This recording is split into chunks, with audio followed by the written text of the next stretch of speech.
La palabra se hizo carne y habitó entre nosotros. A cuantos la recibieron les da poder para ser hijos de Dios. El Señor esté con ustedes. Lectura del Santo Evangelio según San Juan. Al día siguiente, Juan Bautista, al ver que Jesús venía hacia él, exclamó: «Este es el Cordero de Dios que quita el pecado del mundo». A él me refería cuando dije: «Después de mí viene uno que es superior a mí, porque existía antes que yo. Yo no lo conocía, pero he salido a bautizar con agua para que él fuera manifestado a Israel». Y Juan dio testimonio diciendo: «He contemplado al Espíritu que bajaba del cielo como una paloma y se posó sobre él.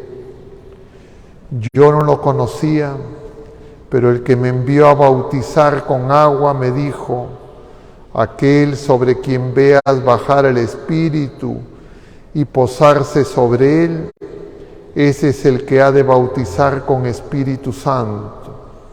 Y yo lo he visto y he dado testimonio de que él es el Hijo de Dios». Palabra del Señor.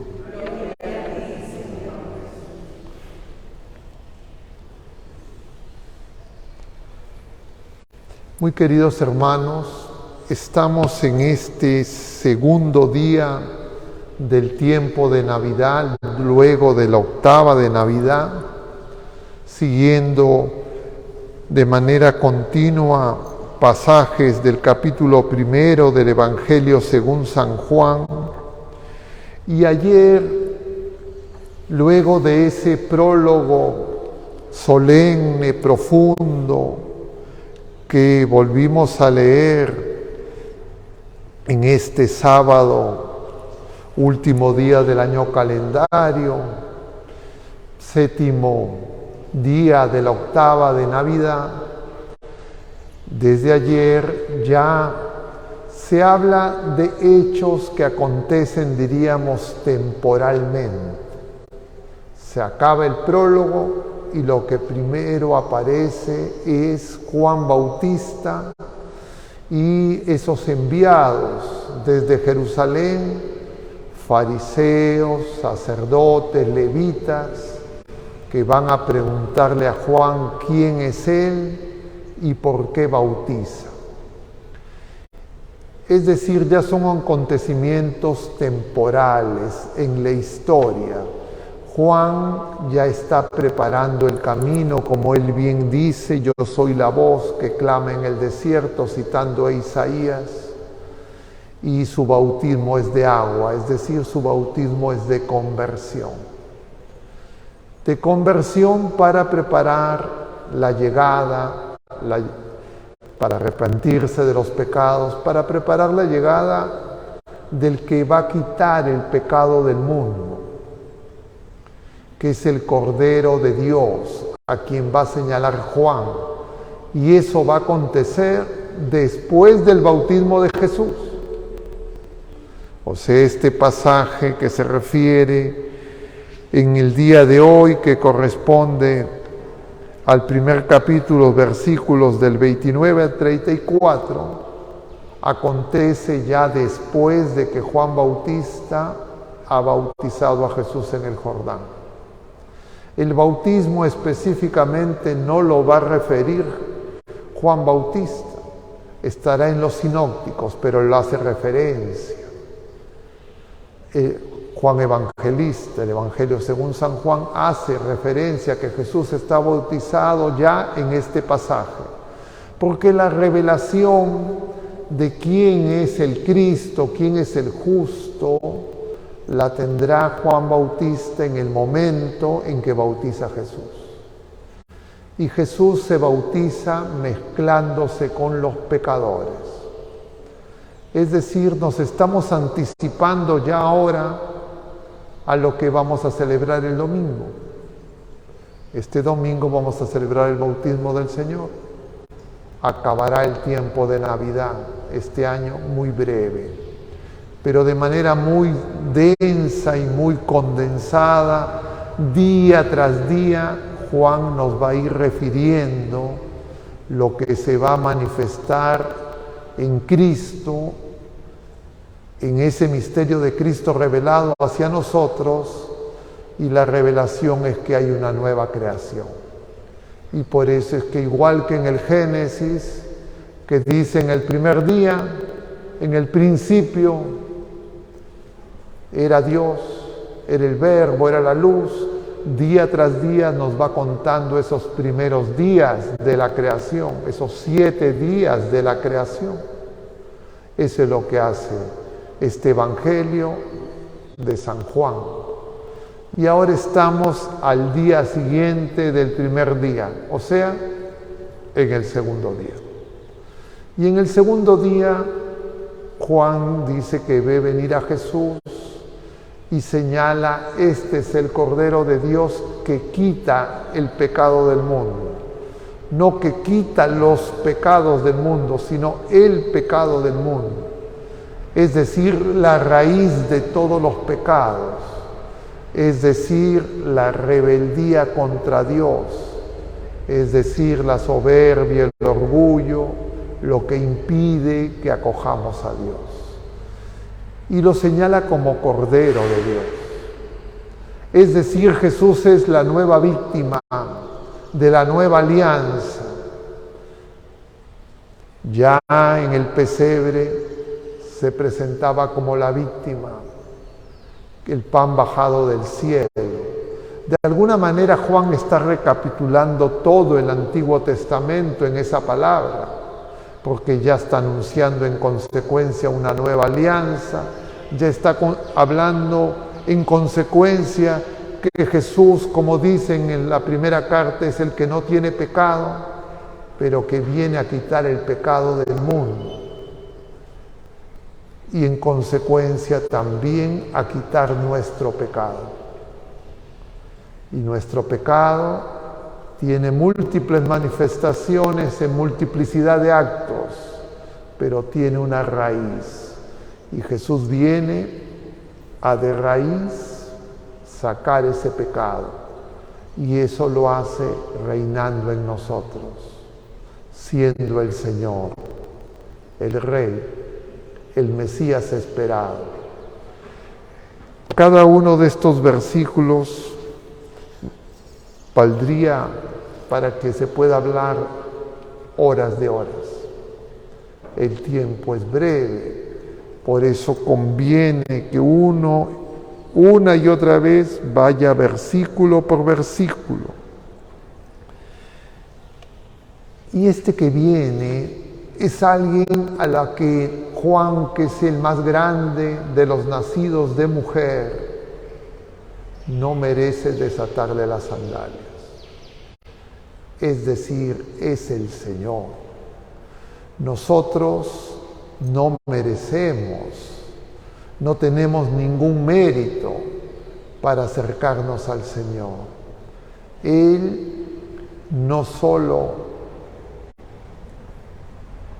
nos va a quitar las sandalias, nos va a lavar los pies, nos va a limpiar, nos va a purificar y nos va a dar nueva vida, la vida de hijos de Dios, que es un don inmenso, sin medida, inconmensurable, pero que nosotros muchas veces no tenemos presente.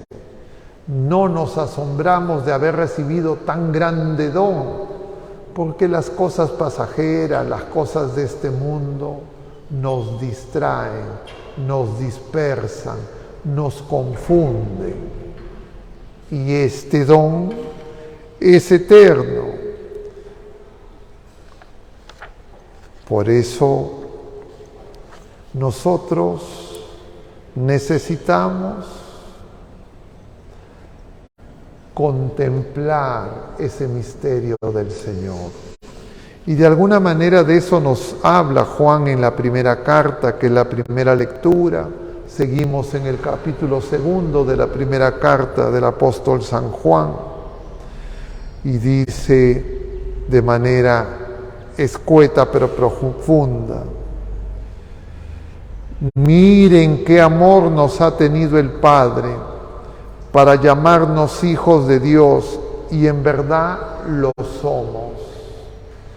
Y hemos recibido ese poder, nos decía el prólogo, si es que acogemos esa luz, y ese poder es amar como el Señor nos ama. Es un don de Dios. Y nosotros hemos recibido esa capacidad de amar como Dios nos ama. ¿Qué impide que nosotros manifestemos ese amor? El pecado. Y el pecado es el engaño del maligno a través del mundo. Y por eso es que el Señor viene a exorcizar al mundo entero. Y a nosotros en el bautismo también nos ha exorcizado. En el sacramento del bautismo se hace un rito de exorcismo. Antes de la unción, con el óleo de los catecúmenos. Y nosotros que hemos sido ungidos con ese óleo, somos ungidos con ese óleo para que no olvidemos ese don. Pero ¿cuántas personas, muchas veces uno encuentra en todas partes, que de alguna manera han normalizado el pecado? Y han normalizado el pecado de múltiples formas. Una manera es haciendo que algunos pecados dejen de ser delitos. Y entonces de esa forma la gente cree que dejan de ser malos y solo se aferra a las leyes humanas y se olvida de la ley de Dios. Pero como ven a Dios lejano, no experimentan su amor, entonces creen que pecar no pasa nada porque todo el mundo lo hace. Y entonces, igual que esas palabras misteriosas dirigidas a Adán y Eva, que si tomaban de ese árbol morirían, hacemos caso a la serpiente y creemos que no pasa nada, que no vamos a morir, porque no vemos más allá de la vida presente, porque hemos perdido sentido de lo trascendente, de la vida eterna. Y entonces nosotros poco a poco, habiendo recibido el don de ser hijos de Dios, nos vamos alejando de la casa del Padre, nos vamos alejando del Señor, vamos a ese país lejano, a comer la comida de los cerdos. Y por eso viene el Señor, viene a nuestro encuentro, viene como cordero, como víctima, pero cordero también como siervo, como dice Isaías en el cántico 4 del capítulo 55. Él es el siervo que va manso y humilde como cordero llevado al matadero. Es decir, es el cordero y la oveja en medio de los lobos. Nosotros tenemos que elegir del lado de quién queremos estar, de los lobos o del Cordero de Dios que quita el pecado del mundo. Y eso es algo que es existencial, es un nuevo ser, es una nueva vida. Y por eso en este tiempo tenemos que renacer, empezar de nuevo y darnos cuenta que no hemos sido tan fieles, que en el menor descuido abandonamos al Señor, lo dejamos solo, pero cuando lo dejamos solo a Él, nosotros nos vamos con el enemigo, porque el enemigo lo que busca es herir al pastor, porque ese cordero se ha hecho pastor para dispersar a todos los que Él le ha dado nueva vida, sus ovejas. y entonces nosotros nos dispersamos, nos desordenamos, nos acomodamos a ese mundo en donde el pecado reina porque está dominado por el príncipe de este mundo. Que la misericordia del Señor nos haga entender la obra que el Señor realiza y de esa manera comprendamos la grandeza que significa haber recibido la vida nueva, la vida de hijos de Dios. Que así sea.